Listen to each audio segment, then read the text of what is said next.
Saudações, galera. Beleza? Como é que vocês estão? Bom, espero que bem.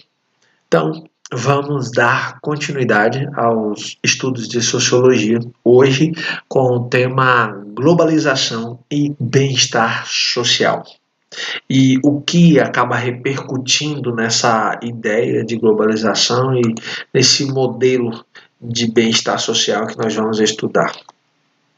Bom, essa globalização capitalista contemporânea, ela é fruto de algumas transformações históricas que aconteceram ali no final da década de 80 e início da década de 90. Principalmente três eventos que estão diretamente interligados, que são a queda do Muro de Berlim, o fim da Guerra Fria e a desintegração da União Soviética. Esses três eventos em particulares acabam gerando uma mudança significativa na sociedade. Por quê? Porque se antes nós tínhamos, de um lado, um socialismo defendido pela União Soviética e do outro um capitalismo, um pensamento liberal defendido pelos Estados Unidos, encabeçado pelos Estados Unidos, com esses três eventos que eu citei antes, a queda do Muro de Berlim, o fim da Guerra Fria e, por consequência, a desintegração da União Soviética, a gente tem agora no cenário mundial o capitalismo imperando em praticamente todas as civilizações do mundo. Uma ou outra exceção em particular, mas no resto do mundo inteiro. Quando a gente para pensar sobre isso, automaticamente a gente vai se deparar com o fato de que agora, fruto da globalização, pessoas e economias estão interligadas. Um conceito que fica muito claro para a gente quando a gente pensa numa expressão que se tornou muito comum nesse contexto, que foi a expressão aldeia global. Então, a gente pensa o mundo inteiro como uma única coisa, por quê? Porque as relações econômicas, políticas e sociais, elas estão interligadas. Você mexe uma coisa que afeta todo o restante. Só que quem foi o maior beneficiado do capitalismo? Ou, desculpa, da globalização? O capitalismo. É o modo de produção capitalista, é o capitalismo quem mais se beneficia dessa integração mundial que a gente chama de globalização. E a gente vai entender na aula de hoje um pouquinho mais sobre o porquê o capitalismo, foi o mais beneficiado dentro dessas mudanças. Tranquilo? Então vamos adiante. Bom, a globalização contemporânea atinge todos os países e sociedades. De que forma? Primeiro, com a mundialização das produções e das finanças. Como assim? Você pode, hoje, como nós temos, estar aqui no Brasil, na América do Sul, na América Latina, e ainda assim consumir produtos que são feitos na China. Produtos que são feitos na França, produtos que são feitos, sei lá, no Japão, na Tailândia, porque essa mundialização da produção nos deu esse acesso. Bem como você pode estar aqui e investir, por exemplo, em empresas que estão no Japão, investindo em ações, por exemplo, dessas empresas. Então, tanto finanças quanto produção se tornaram mundiais. Os grandes movimentos migratórios, as pessoas começaram a se deslocar para os países mais ricos em busca de melhores condições de vida. Os debates sobre o meio ambiente, eles não respeitam mais fronteiras. Vocês lembram do final do ano passado, início desse ano, as acaloradas discussões, principalmente frutos do acesso à internet, sobre o desmatamento na Amazônia e as manifestações de diversos países contra esse desmatamento e em prol da conservação da Amazônia. A formação de blocos econômicos com interesses alinhados. Então, a gente tem aí a União Europeia como modelo, a NAFTA aqui na América do Norte, o Mercosul aqui na América do Sul.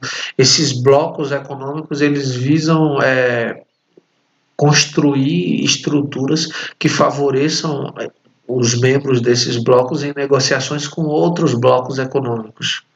A internet, a comunicação ficou mais fluida. Você pode tranquilamente estar aqui agora numa cidade no sudoeste do estado da Bahia e conversar tranquilamente com alguém que vai estar, sei lá, em Pequim, na China, em tempo real. Por quê? Porque a comunicação hoje é global, é feita de uma forma direta. Logo, dentro dessa lógica, é natural que a gente veja isso como pontos positivos, mas há também inúmeros pontos negativos e a gente vai pensar todos esses pontos negativos para tentar entender que a globalização ela é um processo que tem esses pontos, mas ela também afeta de uma forma muito drástica as relações sociais pensadas num espaço menor. É só a gente pensar, por exemplo, o livre mercado é relativo e afeta principalmente as pequenas empresas frente aos grandes conglomerados. Pense, a gente diz, não, o livre mercado é bom porque tende a baixar o preço, a concorrência tende a oferecer serviços com melhor qualidade, desde que o mercado se autorregule, porque ele é capaz de fazer isso e de manter o bom funcionamento de suas estruturas. Só que a gente acaba não pensando na prática dessa teoria. A gente vê a teoria e ela é interessante, mas vamos pensar a prática. Imagine, vou partir do modelo da nossa sociedade local aqui. Nós somos uma cidade pequena, de pouco mais de 50 mil habitantes. Pensar o comércio é pensar o local, é pensar a sobrevivência local. Então, o comércio local vive dessa circulação de renda que são as relações comerciais locais. Você tem um mini mercado, outro tem um supermercado um pouquinho maior, outro tem uma quitanda, outro vende um determinado serviço, um determinado produto. E o dinheiro circula, suprindo de certa forma as necessidades de toda aquela comunidade. Com o advento da globalização, se tornou extremamente natural que grandes grupos, grandes conglomerados, se instalassem em determinados espaços e competissem de forma desleal com esses mercados locais. Vou usar o exemplo, os chamados atacadões. Aqui em Guanambi a gente tem um, cidade vizinha a gente tem um. Os preços que são praticados por eles são muito abaixo do que o mercado local consegue, porque o volume de compra desses atacadões é muito grande, então oferece a ele condições de comprar com preços bem mais baixos do que os que estão acessíveis para o mercado local. Logo, o mercado local não consegue competir, o pequeno supermercado, o pequeno mercadinho, a quitanda não consegue competir com esses preços. Para o consumidor isso é positivo, só que não esqueçam,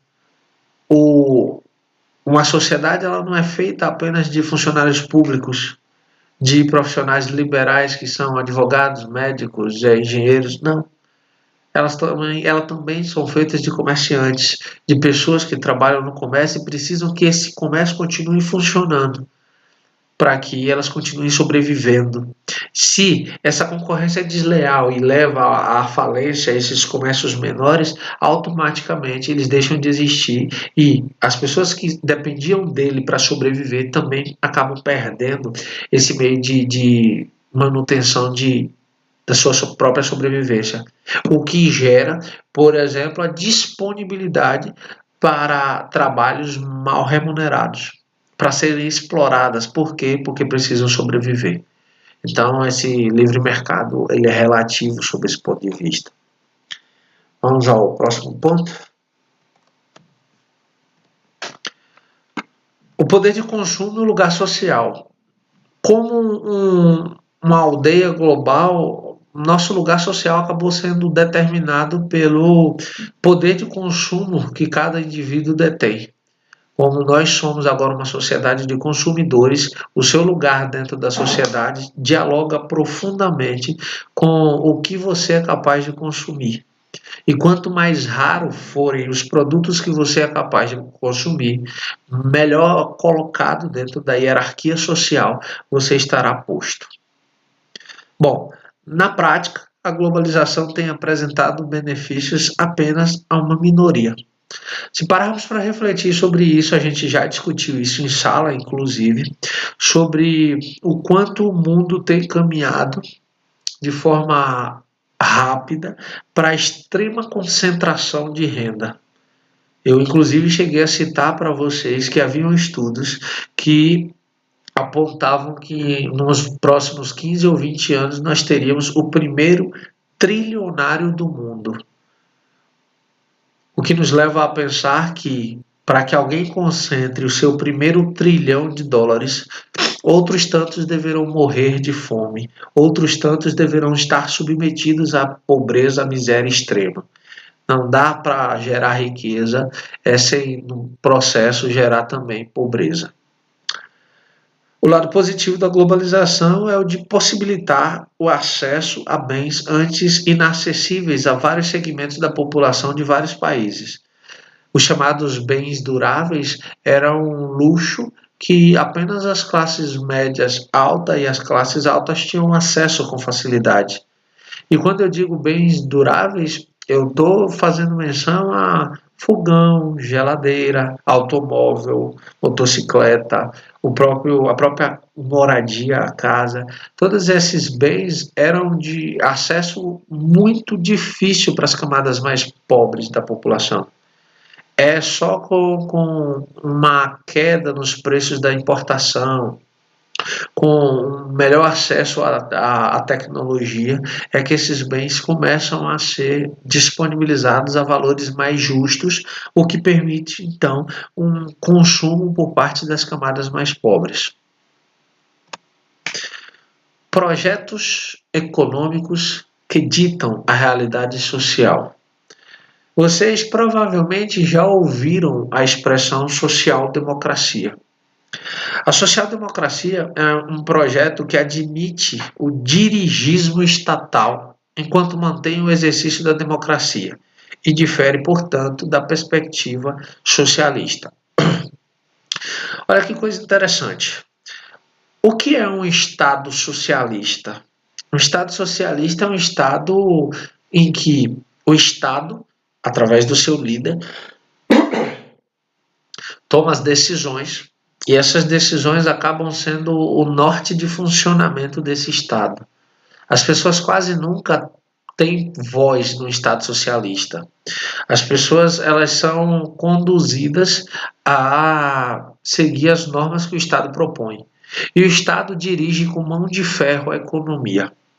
Na ideia da social-democracia, o Estado assume essa responsabilidade de cuidar da economia, mas é um cuidado que tem uma participação efetiva da sua população. Por quê? Porque ele é um Estado democrático. Ele é um Estado aberto à liberdade de expressão e às discordâncias que só a democracia oferece. Nesse Estado social-democrático, essa economia atende aos interesses das necessidades de sua população, mas eles estão diretamente sob o controle do Estado. A gente tem modelos bem-sucedidos dessa social-democracia em países como a Finlândia, a Alemanha, a Bélgica, a Suécia, a Noruega, e são esses países que têm hoje os maiores índices de desenvolvimento humano. Então, é o que mede a qualidade de vida das pessoas. Então, esses países estão entre os primeiros colocados nesse IDH, nos índices de desenvolvimento humano. Dentro dessa lógica da social-democracia, o capitalismo pode sim cumprir seu papel de acúmulo de riquezas, mas esse modelo econômico, ele não abre mão de que os cidadãos sejam bem remunerados, ou seja, tenham salários justos, tenham uma saúde pública eficiente e tenham principalmente uma educação de boa qualidade. Então perceba que o funcionamento dessa estrutura, ela dialoga com uma economia sob os cuidados do Estado, mas também com as liberdades democráticas comuns às democracias liberais. Em contrapartida à social-democracia, nós temos a democracia popular. Se a gente observar de forma bem detida, a democracia popular ela se aproxima muito da ideia de socialismo, de um Estado socialista. Por quê? Porque ela tem como princípio o bem-estar da população, mas esse bem-estar sob que perspectiva? Bom, a partir de mudanças para garantir renda, para garantir reformas tributárias e agrárias, o não pagamento de dívida externa caso essas dívidas existam, a estatização de empresas privadas, ou seja, tomar as empresas privadas para o Estado, o controle dos monopólios e oligopólios, ou seja, o controle das principais atividades produtivas do país, todas elas sobre o domínio do Estado, e a reorientação da economia a fim de valorizar a moeda nacional, ou seja, uma construção de um nacionalismo econômico que tende a tentar equilibrar essa economia, essa moeda nacional, valorizá-la frente à economia internacional.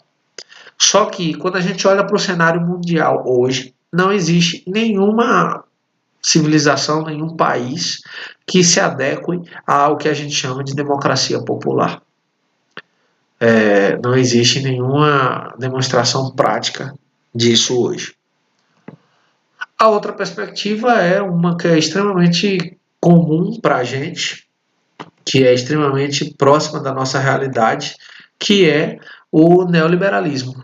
A gente já discutiu diversas vezes o neoliberalismo, é uma teoria econômica que aparece tanto como defesa quanto como questionamento por diversos teóricos, por diversos sociólogos. Então, a gente já viu bastante, mas eu ainda assim vou aprofundar outros pontos aqui. Primeiro, sem sombra de dúvida, o projeto econômico mais defendido por quem tem muita grana. São banqueiros, que são grandes empresários, que são os capitalistas em geral. Por quê? Porque o neoliberalismo propõe uma liberdade muito ampla para a circulação do dinheiro, para a livre concorrência, para o funcionamento espontâneo do mercado. Propõe então que o Estado, a diminuição do Estado, ou seja, a substituição de direitos por serviços. Ele propõe que o Estado seja o menor possível, com a menor burocracia possível, e que as pessoas tendam a trabalhar nesse livre mercado, para que, trabalhando nesse livre mercado, tenham condições de arcarem com suas próprias necessidades e não ficarem aguardando do Estado o provimento dessas necessidades. A grande problemática é que, na prática, infelizmente, isso não funciona tão belo quanto na teoria. Onde estão os parâmetros, onde estão as diretrizes que vão, então, nortear esse neoliberalismo, principalmente aqui no continente americano? Bom, esses parâmetros eles são consolidados no que a gente chama de Consenso de Washington, que foi uma reunião que aconteceu em 1989 e que teve presente os Estados Unidos, outros países da América Latina, o Banco Mundial, o Instituto de Economia Internacional de Washington, o Fundo Monetário Internacional e a BID. Para quê? Qual era o objetivo do Consenso de Washington? Analisar todas as economias do continente americano e propor a viabilidade de implementação do neoliberalismo, ou seja, estudar a estrutura da economia latino-americana e norte-americana e da da América Central, com o objetivo de pensar um neoliberalismo que se adequasse perfeitamente a esses países, a esse continente. Bom, fruto então desse contexto, o neoliberalismo foi implementado na maioria desses países. Só que havia, então, nesse contexto, coisas que não foram, consequências que não foram pensadas nem projetadas inicialmente. E esses são pontos que a gente vai apresentar aqui. Questionamento do papel do Estado como órgão protetor das economias nacionais. Os neoliberais não preveram, não anteciparam isso. Uma crescente pressão de grupos econômicos sobre o Estado para reduzir ainda mais sua atuação estatal. Ou seja, por menor que o Estado seja, há ainda uma pressão muito grande para que ele se torne cada vez menor, privatizando saúde, privatizando educação, privatizando segurança, para que a responsabilidade do Estado fique restrita a formular leis, a executar e fiscalizar essas leis e a dar os rumos de acordos internacionais através do Executivo, mas limitar imensamente a responsabilidade desse Estado. Outro problema, outra consequência negativa é, sem sombra de dúvida, a perda da ética. Como a competitividade chegou a números impensáveis, as pessoas estão abrindo mão dos valores éticos para vencerem. Não importa como vencer, importa vencer. Ações de corrupção no processo de venda das estatais, ou seja, esses acordos de venda são por baixo do pano, recheado de ações e movimentos corruptos, onde os líderes políticos que estão comandando, organizando essas vendas, acabam tirando, recebendo parcelas frutos dessas vendas, quando na verdade o que eles estão vendendo é uma empresa que pertence ao país, ou seja, pertence a toda a população, mas eles acabam dando um jeito de construírem meios de se auto-beneficiarem. Uma desenfreada ação predatória contra o meio ambiente. O que seria isso? Como a economia se tornou o ponto mais importante de um país, os governos neoliberais não têm se incomodado sob nenhuma perspectiva de avançar sobre o meio ambiente nacional, com o intuito de gerar mais riquezas que vão continuar a beneficiar exclusivamente essas pequenas minorias. O aumento da exclusão social, na medida em que o neoliberalismo vai concentrando rendas na mão de poucos, a gente vai tendo um crescimento então significativo das pessoas que não têm acesso à renda, logo das pessoas que são marginalizadas dentro dessa estrutura social que é o neoliberalismo. Então a gente vai percebendo a ampliação do abismo social entre pobres e ricos. E principalmente o que eles chamam de dumping social, que é quando as empresas começam a contratar, principalmente quando elas estão ainda em seus países de origem, mão de obra imigrante. Por quê? Porque custa muito mais barato. Os imigrantes estão numa situação de desespero, então aceitam trabalhar por valores muito abaixo do que as pessoas, os nativos, trabalhariam. Isso quando as empresas permanecem em seus países de origem, porque o que tem se tornado cada vez mais comum é que essas empresas elas saiam de seus países de origem e sigam para países periféricos, países onde a mão de obra e o custo de manutenção dessas empresas se tornem bem abaixo desses países que são países centrais. Então, essas empresas saem de seus países de origem e vão se instalar em países periféricos, em países em desenvolvimento, como o termo nos põe hoje. Bom, essa é a primeira parte do capítulo e eu vou dividi-lo em duas pequenas partes para que facilite, então, a compreensão e a aula, como vocês pediram, não fique muito longa. Eu sigo, então, depois, numa outra aula, com a continuação deste capítulo. Lembrando, se você tiver alguma dúvida, anota no seu caderno para que a gente dê meios para você superar essa dúvida. No mais, Eu vou ficando por aqui. Forte abraço e tchau, tchau.